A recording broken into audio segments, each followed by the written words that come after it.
because we can do magic. Oh yeah, oh yeah, oh yeah, oh yeah. Listen, man. Honor, So yeah. last show, Euphoria wasn't released. No. So since the last show we had, we've gotten two responses from Kendrick. Yeah, Euphoria and true. what is it, 616? Yeah, 616. Yeah, Yeah. 616. 6:16 Yes. a.m. So 616 a.m. just to in start LA. out, just to start out from where we left off last time. And then I think I woke up the next day or the day after that to hear Euphoria. So Right. I think Blue Pill sent it to me first. And I listened to it. I listened to it about twice, and I'm like, oh shit. I'm like, wow, this dude went in, started out with the sample, the soul sample, Teddy, Teddy Pendergrass, Teddy Pendergrass, Teddy my P. latest greatest inspiration. Then Yeah, he had like two other beat changes. I'm like, wow, this shit is crazy. I'm listening to the lyrics and the mature. It was like he was playing chess with Drake in a track. So then I go online and hear some responses later on that day. I hear either that day or the next day. I hear um Cam say he mid. don't like it. I'm like, what? Like what the fuck? May said he don't like it. I'm like, huh? I'm like, wait a minute. Whack 100 said he don't like it. I'm like, what? What the fuck? I'm like, am I bugging out? Am I getting too old? What's going on? Then Flex said he don't like it. Drake won. I said, what? I said, wait a minute. These niggas are on code. What Yes, the? Because I'm looking at the numbers ain't adding up. The right, numbers on the video, he's at like 10 million in a couple of days for Euphoria. Number one right. trending. He's impacted the entire culture. It's being played on NBA, No, TNT. he There's restaurants, Chinese restaurants in Toronto he making broke massive amounts streaming of money, records. breaking streaming records Not on the on first day, Spotify. on the second day, On the right? So let's second day. emphasize this because Yeah. this is the thing Wait, that they let have, Rich the finish. industry Yeah. Let me plants. finish up. Yes. Let me finish. I know. Let's just all give each other a chance tonight. Let me finish this up, Blue. So what I want to say was, ended it out. It appears that what we call new media and old media are on code. The hip hop media outlets seem to be siding with Drake, and the fans seem to be siding with Kendrick.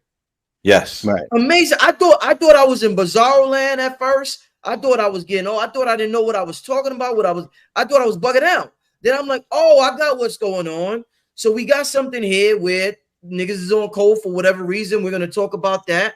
We're gonna have a good conversation about the idea of gatekeepers, the idea of new media, the idea of working with folks like bar stools and different entities where you have to watch what you say, biases, all that stuff. But yeah, I just want to start out like that.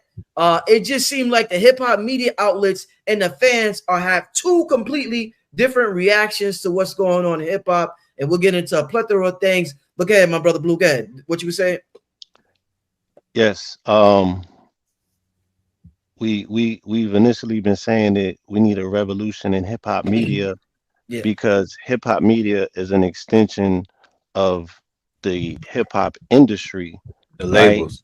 The labels are also, they're corporate, but they're not only corporate. They don't only own publishing, they own, like record publishing, they own book publishing, they own magazines, and they also own media. They're tied into the conglomerates.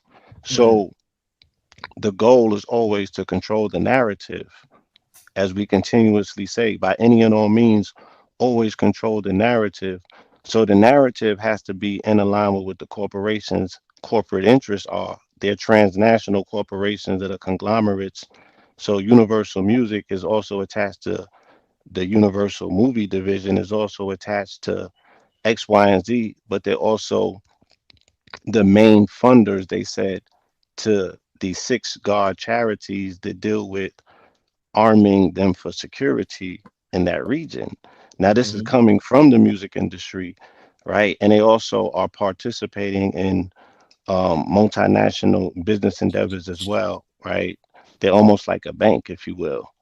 So they got to control the narrative by any and all means because more goes with, it's deeper than rap, it's bigger than rap for them. And the thing is that if there's a voice, the voice that's the dominant voice in the quote unquote culture or the society that is controlling the brain waves, because the brain waves of society are the quote unquote the minds that are responsible for manifesting the reality as it has been embedded in their subconscious, because that's where music is embedded. That's where music affects the subconscious. So if you want to control the masses, you have to do it from the top of the quadrivium. Remember, the quadrivium is a combination of the trivium, grammar, rhetoric, and logic, and then the quadrivium, right? And the highest step of those is music. This is the seven liberal arts of masonry. At the very top is music. So he who controls the quote unquote minds of the people, Gemini, the brainwaves of the people, they are the ones that are able to dictate whatever blueprint is being handed to the people for them to manifest the desires of the corporate interests of the quote unquote bankers that own the likeness, the voice, and also not just the voice, but what's being said, not how it's being said and what's being said of said artists, right? So he's like, yo, it's kind of obvious that we know this individual is serving the interest, the sixth god is serving the interest of the six gods, right? And then that's able to be proven, that's able to be shown, and even more so, with him strategically having a conversation in the culture, not about race, about ethnicity and about Right. culture, right? And there's nuances to go along with that, because that's tied into a people's quote unquote story, their struggle, right? And their vision for their future, which involves how you have to program their children, because their children are the future. So it's like, why would I allow my child to be in your house listening to your programming? I need to know what you think. So if I leave my child with you, I know what kind of children I'm getting back. So this is all about the mind, because Kendrick is a Gemini. You feel me? But then when we look at the whole aspect of it being media and control, we have to understand that media is an extension of military, right? Media is a wing or an arm of military. So, the aspect of what they represent, the bloggers and the podcasts are just an extension of the corporations or hip hop quote unquote industry where they maintain their relationships. They're an extension of mainstream media at this point. So the things that people are looking for them to say to have independent voices, they can't, because they have sponsorships. Who pays their bills? They're not independent media, right? They're indebted to the people that are in their pocket, and it's like, nah, I don't think that that is the universal decision that we will make. We have to go with our God by any and all means, because that ties us back to the machine. Whereas the consensus with the people is obvious. He broke streaming records on the second day, because what the hashtag was, they were saying he don't got replay value, right? The people that didn't like it is like, yeah, it don't got replay value. You know what I'm saying? He said a lot, but he ain't say nothing. But he broke streaming records on day two, because the That That people, means says word of that's a mouth. lot. right, That the says a word lot. of That says a mouth, lot. the people went and did their investigation after they heard, you know what I'm saying? Like, oh, it got layers to it. Yeah, did you hear the lyrics? Did you read the lyrics? 'Cause when I heard it, and then I heard it again, but then I had tapped into Red's live. He was reading the lyrics. Hmm. And I was like, oh, on some poetic Mm-hmm. tip, like I had just put my we put the precious up last night, and just seeing the overwhelming response and love that people were giving to poetry, spoken word, and raw form, to see this brother continuously take these artistic chances with saying, this is how I'm going to express myself. I'm going to start my conversation like this. You feel me? And then he Yeah, gets into his rhythm. fam. Yeah, right. So I think that the music industry is discovering simultaneously with the college universities are discovering around America. They are beginning to discover that the paper, when they follow the money, it goes down a certain quote unquote rabbit hole, right? Right. So what they call the Drake stimulus package in the industry, people are beginning to find out that it didn't only land on the tables of the artists.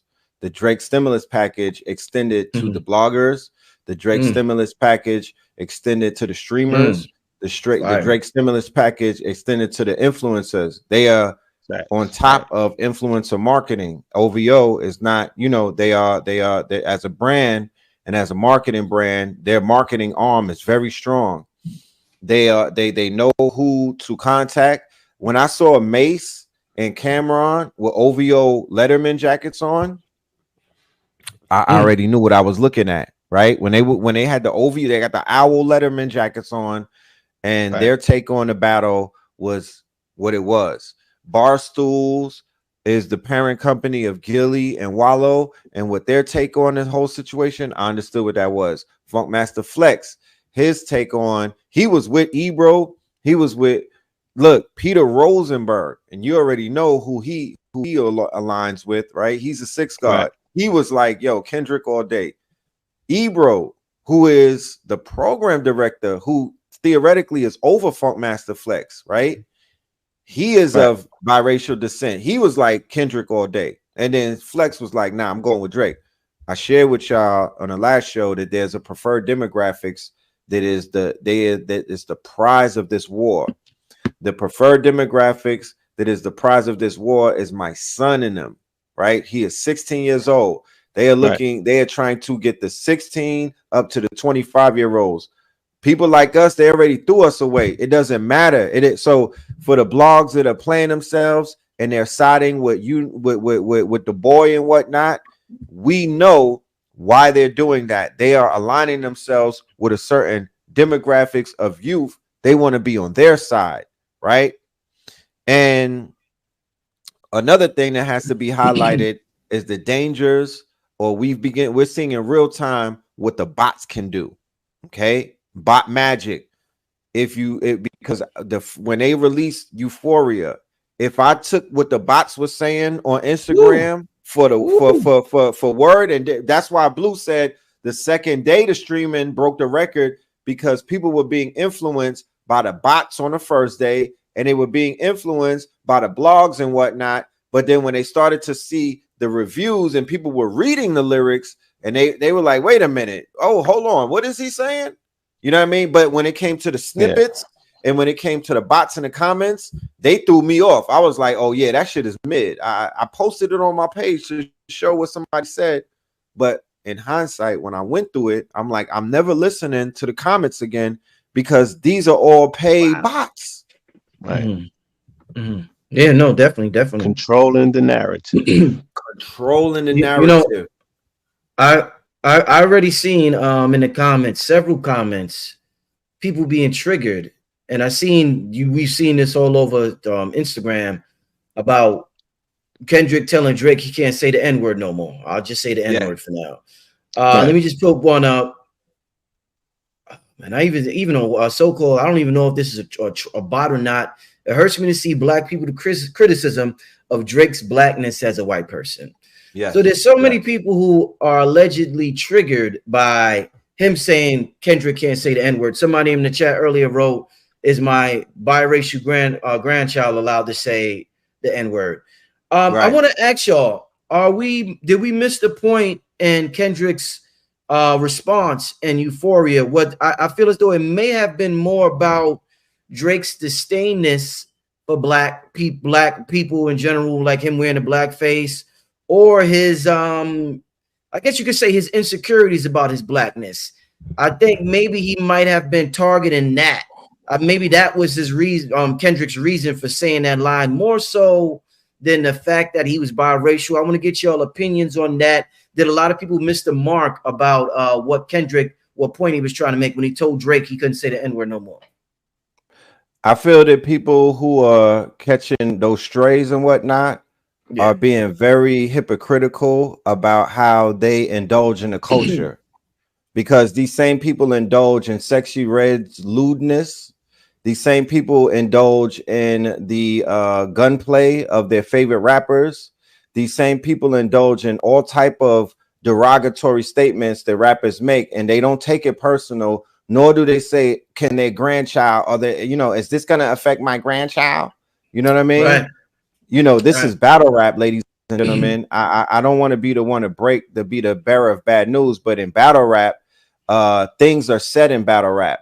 Now, Drake is a special character because although he has two nations in his bosom, he's being addressed about his ethnicity. He's not being addressed about his race, right? Case in point, J. Cole. Nothing ever comes up about J. Cole, even though J. Exactly. Cole Yeah. has a European mother, the same as Drake. But J. Cole's mother does not belong to the same ethnicity that Drake mother's belongs to.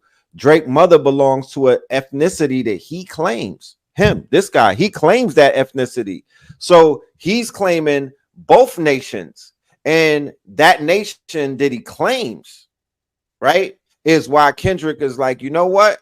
Being that we can't say nothing about y'all, it's cringeworthy when you start saying derogatory words about us. You pick a side, bro. This is not up for debate at the end of the day because he laid a landmine that I promise you, I'll buy y'all a ticket to go to a Drake show. When he get on that stage and say nigga, I promise you it's gonna feel different now. Yeah. It's gonna feel different. Go ahead, Blue. Right. So, the brother is Kung Fu Kenny. He's a strategic strategist, right? He's breaking them down methodically. And like Red said, it's not a question of race, it's a question of ethnicity because he belongs to a contingency that really think they better than us. You feel me? And they standing on business. So again, we need to know what the mindset is of a person who comes from a particular, you know, a set or a group that are contingent on their supremacy factor. That pretty much shows up in the way that you act when you are in a person's house that you think that you have privilege to. So the level of entitlement shows the way that he helps himself to other people's women. You know what I'm saying? The things that people need to see are spilling out because he has footage saying exactly who he is and what, quote unquote, side he belongs to. So the culture has to say that war that exists within him, that he's the archetype of, what do they think? You know what I'm saying? Do they think that them people rock with you? Like from based on everything that you're seeing right now, right? And what them people are showing you, do you think that they have an entitlement factor? Do you think that they care anything about you? Right. You think that you're not the op? So how does he reconcile that relationship within himself? It's important at this point that we know because we obviously are seeing that he's posing. So is he the illest undercover six guard agent? Is they will the illest weapon X? Because He's it's a, the thing that has captured and cultivated and molded the mindscape of the masses of our children in particular, and the target is women. And then he's showing credible evidence that there is in fact, a past of pedophilic activity with this individual, the way that he's grooming little girls. right. And that's something that you can now see openly in the reaction that is happening online of his fan base that is doing the research because the nigga pulled the curtain. Everything that he said in the song, he did to him. This is, I'm getting on my Cornell with shit. This is this era's ether because it's a slow It's a slowdown. burn. You It feel is. me? It's like getting hit by a flash bomb and your skin slowly start peeling, right? And then the meticulous, methodical, surgical attack launched this morning with 616, right? And the Gemini has now started the mercurial game of getting in the mind of his opponent, utilizing art of war tactics that we just wrote about in the 48 Pillars of Power, art of war, the hip hop handbook Facts. of how he was sowing seeds of dissent by having that man look at his circle in suspicion now. So now he's created real estate in your head that he's permanently occupying in Oh, a Drake way is in which paranoid. He's is paranoid. and it's in a, now a way Did in you which see is the going to video? have a physical No, I manifestation didn't see on it. the body. When the mind is corrupted like that, when the mind is now colonized with, you feel me? Like, oh, you know what I mean? Yeah. He is Mm. super. He A was with Johnny methodical. Dang. He was with Johnny Dang in Houston of all places, right? So he's going Right, home right, to his pops and them, right? right. And he went and got a grill from Johnny Dang. So I'm like, here he goes with the attempt once again. Shout out to He's Royalty gonna